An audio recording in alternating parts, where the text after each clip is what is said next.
কষ্টগুলো আর লুকাতে পারছি না। এখন নিজে শেষ হয়ে গেলেই এ গল্প শেষ। কে বলছে গল্প শেষ?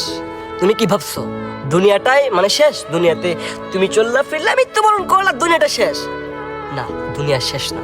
তুমি শুরু দেখেছো, এখনো শেষ দেখো নাই। তোমার শেষ হবে আখেরাতে, আল্লাহ তাআলার কাঠগড়ায়, আল্লাহ তাআলার হাসরের ময়দানে পাই পাই করে হিসাব নিবা আল্লাহ তাআলা। তুমি কি ভাবছো করতেছো, চলতেছো, পিটতেছো, শেষ চলে যাচ্ছে দুনিয়াটা, আমার জীবন এখানে শেষ? না, এটা তো পরীক্ষার স্থল, এটা কোনো মূল আসল জায়গা নয়। তোমার আসল জায়গা হচ্ছে আখেরাত। তুমি দুনিয়া দেখেছো, তবে আখেরাত দেখোনি। তুমি কবর দেখেছো, তবে কবরের আযাব দেখোনি। তুমি আল্লাহ তাআলার নাম শুনেছো, তবে আল্লাহ তাআলার ভালোবাসা এবং কি আল্লাহ তাআলার শাস্তি সম্পর্কে তোমার কোনো ধারণা নেই।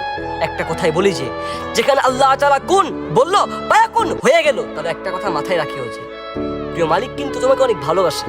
তবে যদি তুমি মালিকের নাফরমানি করো, মালিক যদি তোমাকে হাসরের ময়দানে যে পাই পাই করে হিসাব নেয় তোমার কাছ থেকে, তাহলে কোন দিকে পালাইবা ভাই? তাই বলতেছে সময় আছে এখনো, পরিবর্তন হয়ে যাও প্রিয় ভাই আমার, পরিবর্তন হয়ে যাও।